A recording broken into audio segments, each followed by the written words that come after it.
नमस्कार, मैं सोनाली और आप देख रहे हैं केकेडी न्यूज। वक्त हो चला है मुद्दे की चर्चा में सबसे बड़ी चर्चा का। केंद्रीय चुनाव आयोग ने 5 राज्यों में होने वाले विधानसभा चुनाव के लिए तारीखों का ऐलान कर दिया है। आयोग ने इस ऐलान के बाद 5 राज्यों में आदर्श आचार संहिता भी लागू कर दिया है। बता दें, मध्य प्रदेश में कुल 230, छत्तीसगढ़ में 90, राजस्थान में 200, तेलंगाना में 119 और मिजोरम में 40 विधानसभा सीटों पर चुनाव होने वाले हैं। मुख्य चुनाव आयुक्त ने बताया कि तेलंगाना, राजस्थान, मध्य प्रदेश और मिजोरम में एक ही चरण में चुनाव होंगे। वहीं नक्सल प्रभावित राज्य होने के कारण छत्तीसगढ़ में 2 चरणों में चुनाव संपन्न कराए जाएंगे। बता दें, मिजोरम में 7 नवंबर, तेलंगाना में 30 नवंबर, मध्य प्रदेश में 17 नवंबर और राजस्थान में 23 नवंबर को वोटिंग होगी। वहीं छत्तीसगढ़ में वोटिंग 7 और 17 नवंबर को होगी। इन 5 राज्यों में मतदान तो अलग अलग तारीखों को होगा, लेकिन चुनावी परिणाम 3 दिसंबर को एक साथ ही आएंगे। लेकिन इस वक्त सबसे बड़ा सवाल ये है कि क्या 5 राज्यों में होने वाले विधानसभा चुनाव लोकसभा चुनाव पर भी असर डालेंगे। इस गंभीर मुद्दे पर चर्चा करने के लिए हमारे साथ तमाम मेहमान मौजूद है। कांग्रेस से पवन गुप्ता जी और बीजेपी से अजितेश जायसवाल जी। सभी मेहमानों का हमारे शो मुद्दे की चर्चा में बहुत स्वागत है। हमारा पहला सवाल अजितेश जी आपसे है। 5 राज्यों में चुनाव होने हैं और किसका राज तिलक होना है और चुनावी माहौल किस तरह का है, किसकी सरकार का पलड़ा भी भारी है? जी, पूरे देश में मोदी में है, अभी भी पूरे देश मोदी में है।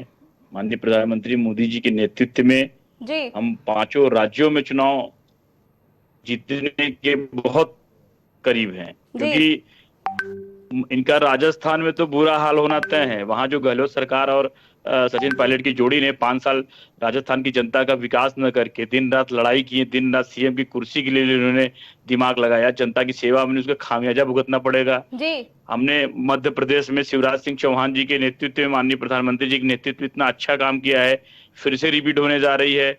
छत्तीसगढ़ में भूपेश बघेल से वहां की जनता उब चुकी है, बहुत ही बुरी थी है वहां पे। तीनों स्टेट में बुरी तरह जीत रहे हैं। कांग्रेस नेता कुमारी शैलजा जी कह रही है कि भारी बहुमत से कांग्रेस की सरकार बनाएंगी। देखिए भाई, वो पार्टी की बात तो करबे करेंगे, जो है उनको सच तो दिखेगा नहीं। पूरे देश में आज भी मोदी जी के नेतृत्व में पूरे देश की जनता खुश है और जो 5 राज्य चुनाव होने जा रहे हैं बहुत ही बड़ी बढ़त के साथ भारतीय जनता पार्टी जीतेगी, क्योंकि जवाब दीजिए मोदी जी पवन की जो जी। नीतियां हैं इस देश के लिए। कांग्रेस नेता जो हैं केवल बातें करते हैं, जवाब दीजिए पवन जी। हाँ, देखिए, जो हमारे मित्र जवाब जो बोल रहे हैं जी, बीजेपी वाले हमारे मित्र, इनको ये कहना चाहते हैं, जो कह रहे हैं कि मोदी में पूरा देश है जी ये इस बात को वे भूल जाए। इस समय मोदी में देश नहीं है। इस समय लोग मोदी को पसंद नहीं कर रहे हैं, उनकी कार्यशैली को नापसंद कर रहे हैं और उनको चाहते हैं हटाना। अब ये जो आज चुनाव की तारीख डिक्लेयर हुई है, ये भाजपा को जाने की तारीख डिक्लेयर हुई है। इन 5 राज्यों में भाजपा चली जाएगी और तेलंगाना में तो है ही नहीं है, मगर इन सब राज्यों से भाजपा बिल्कुल बाहर हो जाएगी। और लेकिन जो इन्होंने कहा तो कह रहे हैं ना कि उन्होंने काम किया है और 5 राज्यों में सरकार बनाएंगे। जेपी नड्डा कह रहे हैं कि जनता को जो है काम दिख रहा है और वो काम देख करके अपना वोट डालेगी और 5 राज्यों में सरकार बनाएगी। यही तो मैं कह रहा हूं, जनता को काम दिख रहा है। छत्तीसगढ़ में काम दिख रहा है, फिर कांग्रेस वापस आएगी। जनता को राजस्थान में काम दिख रहा है, वहां भी कांग्रेस वापस आएगी। जनता को वहां मध्य प्रदेश में काम नहीं दिख रहा है, वहां पे कांग्रेस की सरकार लाएगी जनता। तेलंगाना की सरकार से लोग नाराज है, वहां भी कांग्रेस की सरकार आ रही है। आप ये स्थिति समझे, स्थिति बिल्कुल विपरीत है। ये भाजपा के जाने का आज का चुनाव का ऐलान हुआ है। इनके देखिए नड्डा जी और जैसा कि हम जानते हैं कि मध्य प्रदेश में पहले कांग्रेस की सरकार बनी थी, उसके बाद सरकार गिरी और फिर भाजपा की सरकार आई। सरकार गिरी, मध्य प्रदेश की जनता ने अब की बार पुनः निर्णय लिया है कि शिवराज सिंह चौहान जी के नेतृत्व में, माननीय प्रधानमंत्री जी के नेतृत्व में पुनः वहां सरकार बनेगी। और मैं अपने मित्र से कहना चाहता हूं, इंतजार करें, अब तो डेट भी डिक्लेयर हो गई है। अब तो 3 तारीख का डेट जो है डिक्लेयर हो गया है, 3 दिसंबर को। 3 दिसंबर को मालूम चल जाएगा कि देश में मोदी जी का अभी भी भरोसा है कि नहीं, देश की जनता का भरोसा है कि नहीं। हमें इसलिए कहते हैं कि देखिए, हम काम करके वहां जाते हैं। हमने इतनी योजनाएं चलाई है प्रदेशवासियों के लिए, देशवासियों के लिए। मोदी जी ने इतने काम किए हैं प्रदेश की तस्वीर बदलने के लिए, तो हमें उसका लाभ मिलेगा। मोदी जी कोई ऐसा नहीं कि मोदी जी को ऐसे ही कोई जनता लाइक करती है। दिन प्रतिदिन एक एक योजनाओं के माध्यम से हम अपने जो समाज है उनको लाभ देने का काम कर रहे हैं। अभी देखा होगा आपने 100 रुपए सिलेंडर का दाम 3 दिन पहले कम हुआ, जो है 4 दिन पहले। तो धीरे धीरे जनता को जितना राहत दिया जा सकता है, प्रधानमंत्री जी के माध्यम से जनता को राहत देने का काम किया जा रहा है, जिसका असर निश्चित रूप से आने वाले समय में आपको इन राज्यों के चुनाव में दिखेगा। क्योंकि मोदी जी के नेतृत्व में प्रदेश ही नहीं, देश के हर एक प्रदेश में विकास की गंगा बहाई जा रही है, विकास की गाथाएं लिखी जा रही है। आपको बता दूं, आप मध्य प्रदेश चले जाइए, कभी मध्य प्रदेश को बहुत पिछड़ा हुआ इलाका माना जाता था, बहुत पिछड़ा क्षेत्र माना जाता था। माननीय प्रधानमंत्री जी केंद्र में सरकार आने के बाद इतने फ्लाईओवर के निर्माण हुए हैं, इतने रोड चौड़ीकरण हुए हैं, इतनी योजनाएं चलाई गई है वहां पे सड़कों का जाल बिछाने के लिए। ये सब काम जनता देखती है। वहां पे बिजली की समस्या होती थी, 12 से 14 घंटे कांग्रेस सरकार में बिजली आती थी।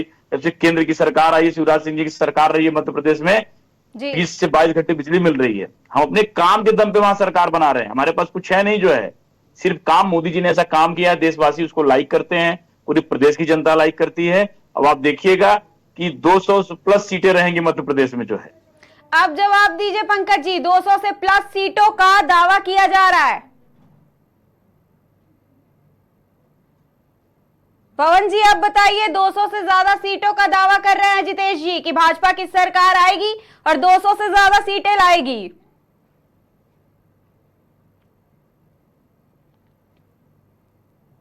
पवन जी आपको हमारी आवाज आ रही है? आ सकता है, वो जनता ने दिखा दिया जी। आप समझे? तो ये जो कह रहे हैं मोदी के काम पे जनता देगी, अभी 2 चुनाव हुए तो हैं, कर्नाटक का हुआ तो है जी। कहां चली गई जनता? कहां गया मोदी का, मोदी में भारत? कहां गया मोदी के प्रति लगाओ?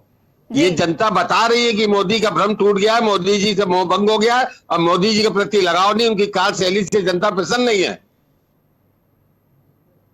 ये चुनावी माहौल जो सेट किया गया है, जो रणनीति तैयार की गई है, भाजपा के लिए हो या कांग्रेस के लिए हो, कितना मुश्किल होने वाला है जीत? अजितेश जी जवाब दीजिए, भाजपा के लिए फिर कितना मुश्किल होने वाला है? देखिए, भारतीय जनता पार्टी 365 दिन 24 घंटा जी, उसका जो संगठन का ढांचा है बहुत मजबूत है। वो सिर्फ और सिर्फ चुनावी पैटर्न पे ही काम करता है, क्योंकि हमारे यहाँ 365 दिन चुनाव होते हैं जी।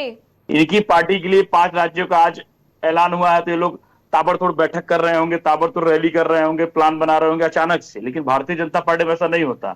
आप देखेंगे कि देश के जो नेतृत्व है लगातार पूरे देश में जब चुनाव नहीं होते हैं तब भी रैलियां करते हैं, सभाएं करते हैं। और तब हम चुनाव के लिए नहीं जाते। अभी मध्य प्रदेश में चुनाव नहीं था, मोदी जी कई बार गए, तो वहां सौगात देने के लिए गए थे, वहां प्रदेश की जनता को योजनाएं देने के लिए गए थे, प्रदेश की जनता को लाभ देने के लिए गए थे। हमारा जो नेतृत्व है प्रदेश की भलाई के लिए लगातार काम कर रहा है। हमारे लिए चुनाव कोई नया चीज नहीं है, हमारे लिए रूटीन है। जो हमारी योजनाएं हैं, जो हम 365 दिन मोदी जी जाते रहते, अभी आपने देखा होगा तेलंगाना प्रधानमंत्री जी कई बार गए जी, छत्तीसगढ़ कई बार गए, मध्य प्रदेश कई बार गए। चुनाव आज डिक्लेयर हो रहा है, लेकिन लगातार प्रधानमंत्री जी उस प्रदेश में जाके लाखों करोड़ों तो कहीं ना कहीं रणनीति ही तो तैयार की जा रही थी ना जितेश जी, कि पिछले 6 महीनों में 8 बार प्रधानमंत्री दौरा कर चुके हैं। तो इसका मतलब यही है ना कि ये तैयारी काफी पहले से है और विधानसभा चुनाव को देख करके तैयारी की जा रही है, और उसके बाद लोकसभा चुनाव में इसका फायदा तो जरूरी दिखेगा। ऐसा नहीं है, प्रधानमंत्री जी पूरे देश में प्रतिदिन कहीं न कहीं जाते रहते हैं, किसी न किसी प्रदेश में, और अरबों खरबों रुपए की सौगात उस प्रदेश के विकास के लिए देते हैं। आप जवाब दीजिए पवन गुप्ता जी, क्या है इसके पीछे की रणनीति? नहीं है, प्रदेश की तस्वीर बदलनी है, देश की तस्वीर। हम अपने भाजपा के मित्र से इस बात से सहमत हैं कि बीजेपी 365 दिन जो है चुनाव के उसमें रहती है, और जब ये चुनाव के उसमें रहती है, जब जनता जनादेश इनके विरुद्ध में दे देता है, जनता जब इनकी सरकार नहीं बनाती है, तो ये इनका मोड हो जाता है कैसे उसको तोड़ें, कैसे विधायकों को खरीदें, किस तरह से सरकार बनाएं, ये उस काम में लग जाती है। लगे रहते हैं 365 दिन इस काम में। जनता जनादेश दे दे तो ठीक है, नहीं आदेश दे तो तोड़ने का काम करें। ये काम इनका लगातार है। बाकी जहां तक बात है कांग्रेस पार्टी की, कांग्रेस पार्टी इंडिया गठबंधन के साथ मिलकर चुनाव लड़ रही है, और कांग्रेस पार्टी भाजपा को सब जगह हरा रही है। कांग्रेस पार्टी की अभी नई एक यात्रा शुरू होने जा रही है, जिसमें राहुल और प्रियंका दोनों साथ निकलने जा रहे हैं। उस यात्रा का प्रभाव ऐसा पड़ेगा कि इनका सुपड़ा मतलब 75% 80% सीटें कांग्रेस पार्टी ले जाएगी। अब देखिएगा जवाब तो दीजिए अजितेश जी कि क्या भाजपा का सुपड़ा साफ होने वाला है और कांग्रेस को जनता ज्यादा पसंद करती है? देखिए, इनकी जो ख्वाहिशें हैं वो तो ख्वाहिशें तो बहुत कम बता रहे हैं। इनकी असल ख्वाहिश तो राहुल गांधी जी को प्रधानमंत्री बनाने की है, जो वो भी कभी नहीं पूरी होगी। ये ख्वाहिश बहुत देखते हैं कांग्रेस की। जैसा इन्होंने माना कि भाई हमारी 365 दिन रहती है, ये स्वयं मान रहे हमारी नहीं रहती, क्योंकि इनको पता है हम जहां जहां चुनाव होता है वहां इलाज में सीट की भीख मांगते हैं। उत्तर प्रदेश में आते हैं तो सोचते हैं यार कोई हमसे बसपा ऐलान कर ले, समाजवादी पार्टी ऐलान कर ले, 2 सीट दे दे, 4 सीट दे दे। रही बात ऐलान की बात कर रहे हैं, आम आदमी पार्टी में बता दूं कांग्रेस की सरकार के खिलाफ पूरी तरह से चुनाव लड़ने के लिए मध्य प्रदेश में गई है, छत्तीसगढ़ में गई है, राजस्थान में गई है। ये कैसे ऐलान की बात कर रहे हैं, किस ऐलान की बात कर रहे हैं? आप देखिएगा इनके इसी चुनाव में ऐलान टूट जाएगा जो है। मानवर वो आपको एग्री करिए, ऐलान के नेता मध्य प्रदेश पूरे देश में देखा, महाराष्ट्र पूरे देश में देखा। केजरीवाल जी जाके कांग्रेस सरकार के खिलाफ छत्तीसगढ़ में गारंटी दे के आते हैं कि कांग्रेस को हटा दो, मैं आऊंगा, इतनी गारंटी दे रहा हूं। केजरीवाल जी जाते हैं, इन्हीं के लाज की पार्टी के। अब जवाब दीजिए पवन जी, गठबंधन ही साथ नहीं दे रहा है आपका? कांग्रेस सरकार नहीं, गठबंधन पूरा साथ है। देखिए, गठबंधन हमारा जो लोकसभा चुनाव के लिए हुआ है, राज्यों में अपनी अपनी नीतियां, जो दल साथ में आ जाएंगे। इंडिया गठबंधन लोकसभा चुनाव के हुआ, ये लोग इसी बात से अपने खुश होते रहे, मन मन अपने लड्डू पकाते रहे।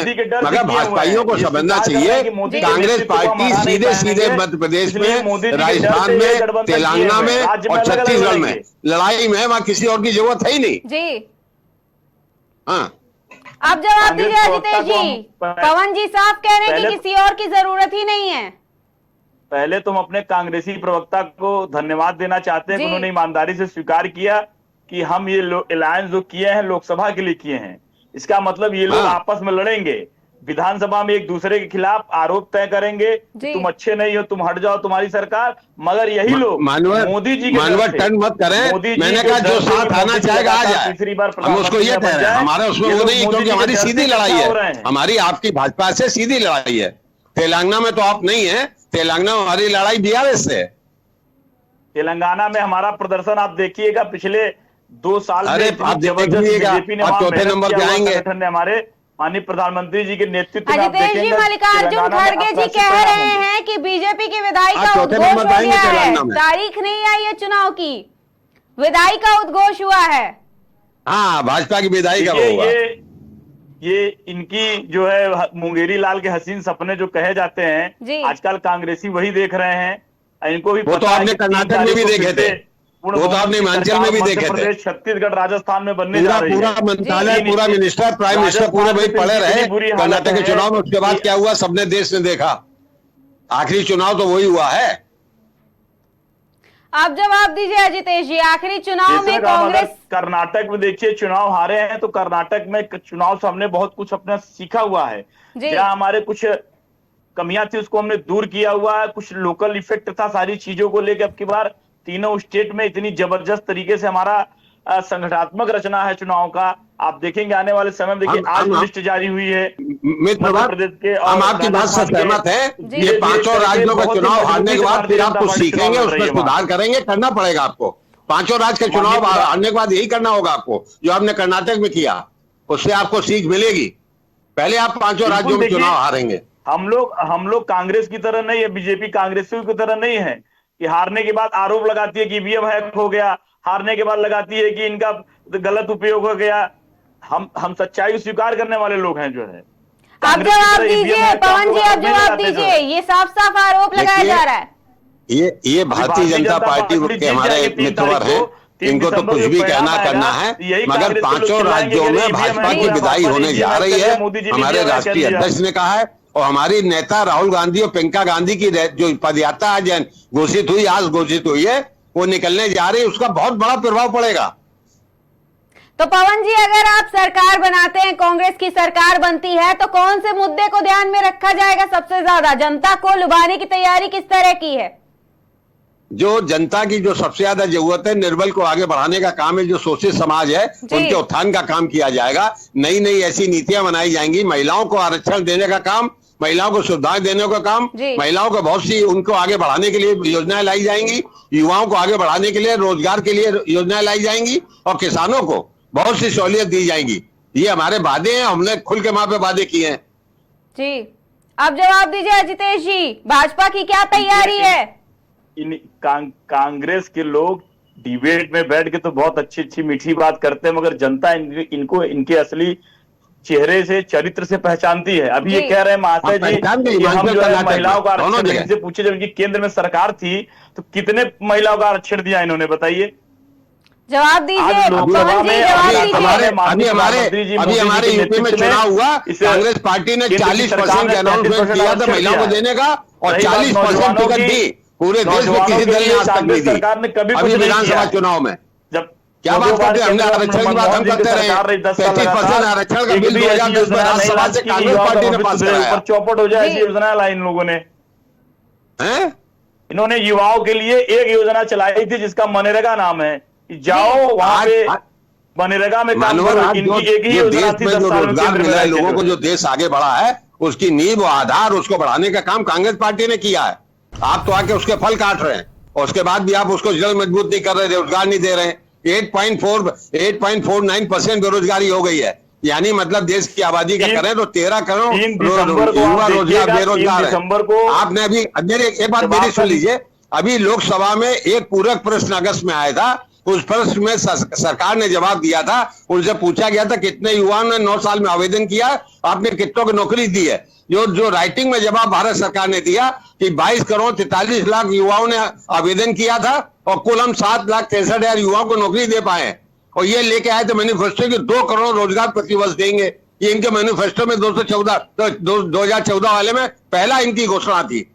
अरे इनका कथनी और करनी में बहुत अंतर है जी। ये कहते कुछ है, करते कुछ है।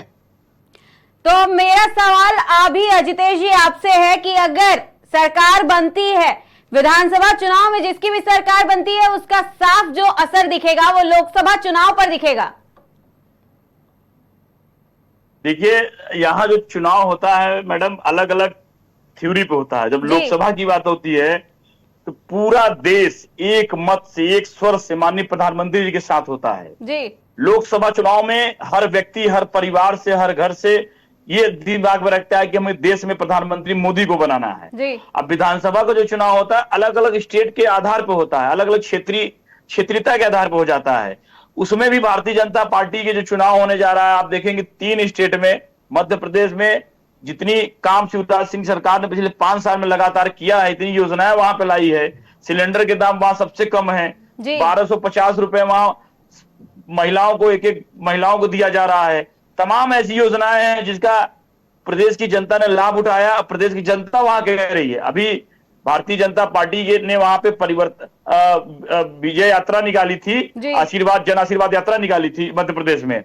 इतनी भीड़ है वहां पे उनकी, आप कभी जन आशीर्वाद यात्रा देखिए, इतना भीड़ है, इतना उत्साह युवाओं में, मध्य प्रदेश की जनता में, उससे आप अंदाजा लगा सकते हैं कि मध्य प्रदेश की जनता को छोड़ दें और बाकी के 4 राज्यों की बात करें तो वहां का हाल क्या है, वहां पर किसकी सरकार का हाल क्या है? एक बात और है, जो अभी इन्होंने कहा कि मोदी के कारण 2019 में पूरा देश में मोदी जी दिख रहे थे। मित्र भाई थोड़ा आईना देख लीजिए, देश के आंकड़े देख लीजिए, जो वोट आपको मिले 38.2% मिले, 61.8% वोट आपके अगेंस्ट किया है। आप कह रहे मोदी में देश था, 38.2% पे आपकी सरकार बनी हुई बैठी हुई है केंद्र में। दिल्ली कहां से मोदी में देश हो गया? या तो अगर 50, 51, 52% वोट होते तो भी कहते बहुमत में आपका वोट है। भरोसा दे पाए, आप थोड़ा सा आंकड़ों में भी जाइए देश को। मतलब ठीक है, भाजपा वाले बोलने में बहुत तेज है, बात अपनी कहने को कितना भी लंबी कह सकते हैं, कर सकते हैं, मगर आप देखो 38.2% आपकी सरकार है केंद्र में। हमारा काम बोलता है, काम नहीं बोल रहा आपका। वो तो कर्नाटक हिमाचल बोला, 5 राज्यों बोलेगा 3 दिसंबर को। 3 दिसंबर को काम आपका बोलेगा, बिल्कुल बोलेगा। हम आप इसी चैनल पे बैठ के आपको मैं मिठाई खिलाऊंगा इसी चैनल पे। और फिर आप अपनी आप अपनी कमियों को फिर इसी विचार चैनल करिएगा, पर फिर बैठ सुधार करके करिएगा। जिसकी भी सरकार बनेगी मिठाई खिलाया जाएगा। ये तो फिलहाल 3 दिसंबर की बात है कि 3 दिसंबर को क्या होता नहीं, है, लेकिन अभी अगर छत्तीसगढ़ की बात कर ली जाए तो छत्तीसगढ़ एक नक्सल एरिया है और वहां पर पिछले चुनाव में हमने हाल देखा था। इस बार क्या शांतिपूर्ण तरीके से चुनाव बीत पाएगा? अजितेश जी जवाब दीजिए। बिल्कुल बीतेगी। मोदी जी के शासनकाल में पूरे देश में शांतिपूर्ण निष्पक्ष चुनाव हुए हैं। चुनाव आयोग भी अपना स्वतंत्र होकर काम कराती है। कभी भी चुनाव आयोग पे कोई दबाव नहीं रहता, किसी प्रकार का निष्पक्ष चुनाव होता है। और अब की बार आप देखेंगे कि छत्तीसगढ़ की जनता, क्योंकि भूपेश बघेल पूरी तरह से फेल रहे हैं जी, क्योंकि डबल इंजन की सरकार ही नहीं हो पाई है। केंद्र की एक भी योजना छत्तीसगढ़ में लागू नहीं हो पाई है। प्रधानमंत्री जी की इतनी योजनाएं हैं, उज्ज्वला योजना से लेके तमाम, इज्जत घर हो गया, प्रधानमंत्री आवास, इस एक भी योजना को छत्तीसगढ़ में सिर्फ ईर्ष्या के कारण भूपेश बघेल जी ने लागू नहीं किया है, जिससे वहां की जनता उबी हुई है। जितना भी पैसा आता है छत्तीसगढ़ में केंद्र से विकास के लिए, उस पैसे का आधा पैसा भी नहीं खर्च हुआ हुआ, क्योंकि डर रहता है मोदी जी की योजना को लॉन्च करने में। डबल इंजन की सरकार ना होने से वहां खामियाजा भुगतना पड़ा जनता को। छत्तीसगढ़ की सरकार, केंद्र सरकार इतनी बिजली डाल रही है, हमारे योजनाएं हैं जो दावा कर रहे हैं अजितेश जी की जितनी भी योजनाएं हैं उनका लाभ नहीं मिल पाया है वहां की जनता को। जितना भी राशि आई है वो भी अभी तक नहीं ठीक से खर्च हो पाई है। मैं कह तो रहा हूँ कि केंद्र सरकार अपनी बिंग में डाल रही, जितनी योजना उसमें इतनी बिंग में डालती है, उनकी धनराशि को प्रियंका गांधी जी के पीछे घूमने में, राहुल गांधी जी के पीछे घूमने में, मगर राज्य सरकार ने इतने काम किए है कि जितनी सीटें पिछली बार आई थी उससे भी 15 और 10 सीटें ज्यादा आएंगी कांग्रेस की। अब जवाब दीजिए अजितेश जी, साफ दावा कर रहे हैं जितनी सीटें पिछली बार आई थी उससे भी ज्यादा सीटें आएंगी इस बार। देखिए, ये तो चैनल में भाई साहब प्रवक्ता की हैसियत से बैठे हैं तो जाहिर सी बात ही बोलेंगे ही, लेकिन अंदर से इनको भी सच पता है कि अशोक गहलोत का और भूपेश बघेल दोनों को विदाई का समय आ गया है। किसी तरह अशोक गहलोत तो 5 साल लड़के झगड़ के धक्का मुक्की करके किसी तरीके सोनिया गांधी जी के पास जाके अपनी सीट बचाने में कामयाब हो गए हैं, लेकिन इनकी कांग्रेस पार्टी में इतना ज्यादा अंतरकलह है कि बार आप देखेंगे टिकट बढ़ते इतना ज्यादा विरोध हो जाएगा। इनके नेता अभी से कह रहे हैं कि हम आने वाले नहीं हैं, ये स्थिति है। कांग्रेस पार्टी जो काम करेगी, वहां पे कांग्रेस पार्टी का सबसे बड़ा काम आपकी बड़ी नेता वसुंधरा राजे करेंगी जी। वो वहां पे भाजपा को हराने का काम करेंगे, ये देखिएगा आप क्यों गलतफहमी पाल रहे हैं। गहलोत को सरकार बनवाने सबसे बड़ी मदद वसुंधरा राजे करेंगी जी। पवन जी, हमारा एक और सवाल है कि चुनाव आयोग ने आज कहा कि जो भी खर्चा किया जाएगा, प्रत्याशी पार्टी जो भी खर्चा करती है उसकी जानकारी देनी होगी। इस फैसले को किस तरह से देखते हैं आप? चुनाव आयोग ने कहा है कि 31 अक्टूबर से पहले जी जो भी पार्टियों को चंदा मिलेगा उसका डिस्क्लोज, अब उसको सबको डिस्क्लोज करना होगा और ये करना चाहिए, लोकतंत्र के हित में है। सब पार्टियों को जो भी चंदा मिला उसको खुलासा करना चाहिए देश के सामने। मैं भी सहमत हूं। आप बताइए। नहीं, बिल्कुल ये चुनाव आयोग का अच्छा फैसला है। इससे एक पारदर्शिता चुनाव होगा। चुनाव में बहुत ज्यादा धनबल और बाहुबल का उपयोग नहीं हो पाएगा। ये बहुत सही निर्णय चुनाव आयोग द्वारा जो है, तो मैं बहुत अच्छा मानता हूं जो है। चुनाव आयोग ने आज एक और बात कही कि जो भी अपराधी श्रेणी के लोग हैं, जो भी प्रत्याशी हैं, जो भी उम्मीदवार हैं, पार्टी अगर उनको टिकट देती है, उनको खड़ा करती है तो उसका भी जवाब देना होगा उन्हें कि उन्होंने आखिर उन्हें चुना क्यों है। उनके अलावा कोई और प्रत्याशी नहीं था। इस फैसले को किस तरह से देखते हैं आप? ये बहुत अच्छा फैसला है क्योंकि भारतीय जनता पार्टी में कोई दागी नहीं है जी। जो दागी है उनको भारतीय जनता पार्टी अपना सदस्य भी नहीं बनाती, टिकट देना तो बहुत दूर की बात है जी। भारतीय जनता पार्टी में बहुत ही पारदर्शी तरीके से प्रत्याशियों का चयन होता है। हमारी पार्लियामेंट्री बोर्ड बैठती है, इसमें हमारे सारे सीनियर लीडर होते हैं और एक एक बारीकी बताया ना कि भारतीय जनता पार्टी के संगठन की इतनी रचना मजबूत है कि उनकी जिले से रिपोर्ट जाती है, जिले से प्रदेश जाएगी, प्रदेश से फिर सेंट्रल जाएगी।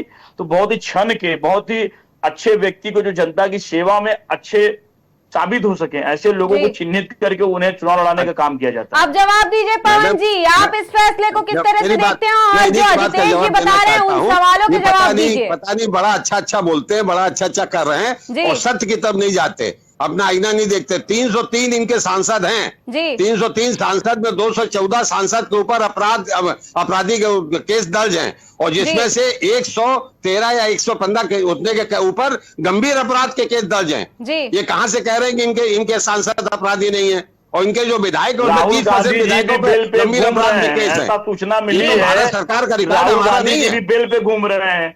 ये कहां से गलत उसको आंकड़ा अपराधी बता रहा है? माना जाएगा कि नहीं माना इनकी जाएगा, ये पार्टी बता दीजिए हमारे है। महोदय। ये सुप्रीम कोर्ट का आर्डर है कि अगर किसी आप अपराधी को चुनते हैं तो आपको जवाब देना पड़ेगा कि आपने इसको क्यों चुना, पार्टी को जवाब देना पड़ेगा। ये सुप्रीम कोर्ट का आर्डर, उसका कंप्लायंस सबको करना चाहिए।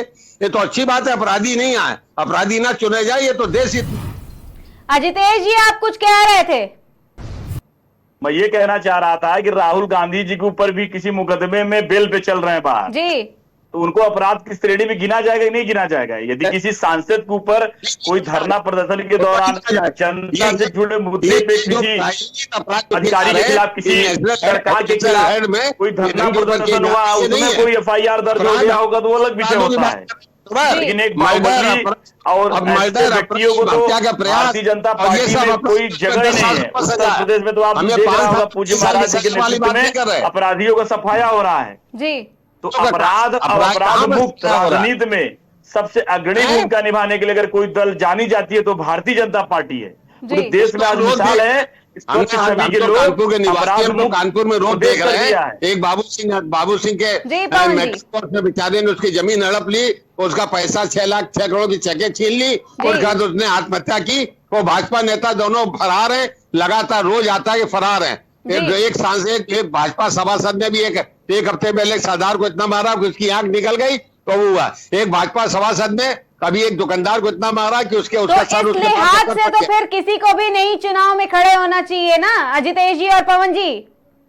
क्या आप लोग खुद ही एक दूसरे पर ऐसे आरोप लगा रहे हैं? छवि के प्रत्याशियों का चयन करते हैं, इसमें कहीं कोई टिकट है ही नहीं। प्रत्याशी आज भी सूची में जारी हुई है, सभी दलों को इसमें सतर्क रहना चाहिए। 40 प्रत्याशी के आसपास मध्य प्रदेश में जारी हुए हैं।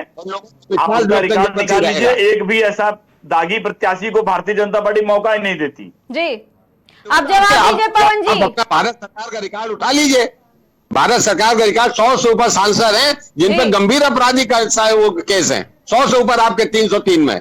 आप अपना रिकॉर्ड भारत सरकार को उठाइए ना। अजितेश जी तो सीधा आरोप लगा रहे राहुल गांधी के ऊपर ही। पवन जी राहुल गांधी पे जो भी केस इन्होंने किए हैं या जो भी इन्होंने प्रायोजित केस किए, जो इन्होंने अपनी एजेंसी को यूज किया, अपने प्रभाव मंडल का यूज किया, वो केस 2 साल और 3 साल और 5 साल की सजा के हैं। हम इनसे गंभीर अपराधों की बात कर रहे हैं जो कि 10 साल और 15 साल और आजीवन कारावास और फांसी सजा के केस है। अपराध तो अपराध है ना पवन जी, अपराध तो अपराध है ना, चाहे उसमें सजा 1 महीने की हो या फिर 5 साल की या 10 साल की। एक बात मैं कहूंगा, उत्तर प्रदेश से कांग्रेस पार्टी ने जिस अजय राय जी को अपना प्रदेश अध्यक्ष चुना है, उनका आपराधिक रिकॉर्ड खंगाल के देख लीजिए जी, कितने मुकदमे उनके ऊपर दर्ज है। तो कांग्रेस किस मुंह से यह कह रही है कि हम अपराधी को टिकट नहीं देंगे? अपराधियों को तो यहाँ इनाम दिया जाता है जी। अब जवाब दीजिए पवन जी, अपराधियों को कांग्रेस इनाम देती है? यहाँ तो मुकदमा देख के पद दिए जा रहे हैं कि कितने तुम्हारे ऊपर मुकदमे हैं, उस हिसाब से प्रदेश अध्यक्ष उत्तर प्रदेश में बनाए जा रहे हैं। इन सभी आरोपों का जवाब दीजिए पवन जी।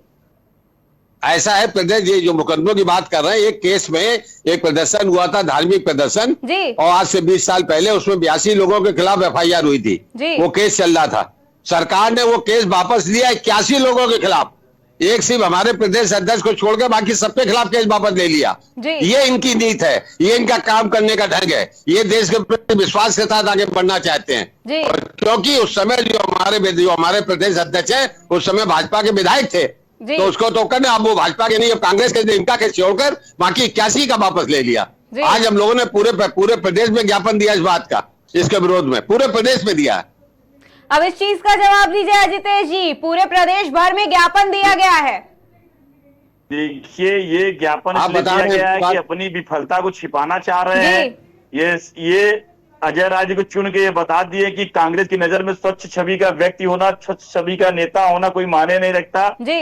अपराधियों को संरक्षण देनी इनकी नीति में है। ये करते कुछ है, करते कुछ और हैं। जनता इनको देख रही है। टीवी चैनल पे बैठ के बातों को उलट पलट के कहने से कुछ नहीं होगा। प्रदेश की जनता बखूबी देख रही है और उसका प्रदेश की जनता नहीं, पूरे देश की जनता देख रही है। जिन राज्यों में चुनाव हो रहा है, कांग्रेस की नीतियों का असर वहां भी पड़ेगा। जी, हमारा दूसरा सवाल ये है, पवन जी, साफ साफ सवाल ये है कि एमपी में 2018 में कमलनाथ की यानी कांग्रेस की सरकार बनी थी। बाद में शिवराज सिंह चौहान सीएम बने। कांग्रेस को 114 सीटें मिली थी जबकि भाजपा को 109 ही मिली थी। तो बाद में ऐसा क्या हो गया कि अचानक सारा पासा ही पलट गया? केंद्रीय मंत्री बनाया, प्रदेश में मंत्री बनाने का लालच दिया और साथ में पैसा दिया और तोड़ के इन्होंने तोड़फोड़ की, जो लोकतंत्र में कभी भी नहीं होना चाहिए। पूरा देश देख रहा था कि किस तरह इन्होंने तोड़फोड़ की। ये तो इनकी नीति है, यही महाराष्ट्र में किया इन्होंने, यही कर्नाटक में किया इन्होंने। इनका काम यही है, अगर चुनाव हार जाए तो उसको बाद तोड़फोड़ करो, पैसे से खरीदो। भ्रष्टाचार इतना चरम पे कि इतना पैसा इसमें भ्रष्टाचार में इनके पास आ रहा है, इसका उपयोग करते हैं सब जगह। अब महाराष्ट्र में 50 करोड़ रुपए देके विधायकों को खरीदा गया, कहां से इतना पैसा आ गया? अजितेश जी जवाब दीजिए, आप लोग इतना पैसा दे करके, जैसा कि पवन जी आरोप लगा रहे हैं कि इतने रुपए दे करके खरीदे गए हैं विधायक। क्लियर बता रहा हूँ जी, मध्य प्रदेश के जो चुनाव हुआ था 2018 में, जहां पे भारतीय जनता पार्टी मात्र 5 सीटों से चुनाव हार गई थी। वो भी 5 सीटें ऐसी थी, किसी में हम 700 वोट से हारे थे, किसी में 1200 वोट से हारे, किसी में 1500, किसी में 2000 वोट से हारे थे। 0.1% से भी कम वोट शेयर हमारा रहा, बीजेपी से कांग्रेस से कम ही रहा मात्र, जो है बहुत अंतर भी नहीं था जी। कहने का मतलब ये है कि जब इनकी सरकार बनी, ठीक सरकार बनते ही जब वहां विधायकों को जो सम्मान मिलना चाहिए, जो विधायकों को काम मिलना चाहिए, काम नहीं मिल रहा है। कांग्रेस सरकार का दिमाग इस पे ज्यादा कमलनाथ सरकार की थी कि केंद्र की एक भी योजना मध्य प्रदेश में लॉन्च नहीं करनी है जी। भाई मोदी जी जो भी योजना दे रहे हैं, प्रधानमंत्री आवास दे रहे हैं, इज्जत घर दे रहे हैं और आयुष्मान भारत योजना के तहत 5 लाख रुपए लोगों के एक व्यक्ति के इलाज के लिए दे रहे हैं जी। और बहुत सारी ऐसी योजनाएं दे रहे हैं प्रधानमंत्री जी जिनका लाभ प्रदेश की जनता को मिलना चाहिए। विधायकों ने साल भर जब वहां पे काम किया तो उन्हें महसूस हुआ यार हम विधायक तो जरूर है लेकिन कमलनाथ की सरकार में हमको काम नहीं करने दिया जा रहा है जी। हमको मजबूरी में स्टेट तक बांधा गया है। तो वहां पे विधायकों को इनका ये आरोप है कि जबरदस्ती कुछ नहीं, विधायक स्वेच्छा से आए थे हमारे पास जी। उनका यह मानना था कि मोदी जी के नेतृत्व में मध्य प्रदेश पूरे देश करेगा। अरे सुनिए, उन्होंने साल एक बात समझ लीजिए, मध्य प्रदेश की बात कर रहे हैं मानवर हमारे मित्र मध्य प्रदेश की बात कर रहे हैं। मध्य प्रदेश में ये इतने ज्यादा घबराए हुए, इतने बौखलाए हुए हैं कि पहली बार देश के इतिहास में ऐसा होगा 7 केंद्रीय मंत्री को विधानसभा का चुनाव लड़ने के लिए खुदा रहे हैं, है ना। जो कभी विधानसभा चुनाव नहीं लड़े, कैबिनेट मंत्री बैठे हुए हैं, ये घबरा गए कि किसी तरह चुनाव जीता जाए क्योंकि हम बुरी तरह हार रहे हैं। ये इनकी बौखलाहट दिख रही है, पूरा देश देख रहा है। कहां से मध्य प्रदेश जीत रही है? अजितेश जी, अभी तक केवल आम आदमी पार्टी कह रही थी कि भाजपा डर गई है, अब कांग्रेस भी कह रही है और पवन जी भी कह रहे हैं कि भाजपा को डर लग रहा है कि विधानसभा चुनाव में उनको जीत नहीं मिलेगी।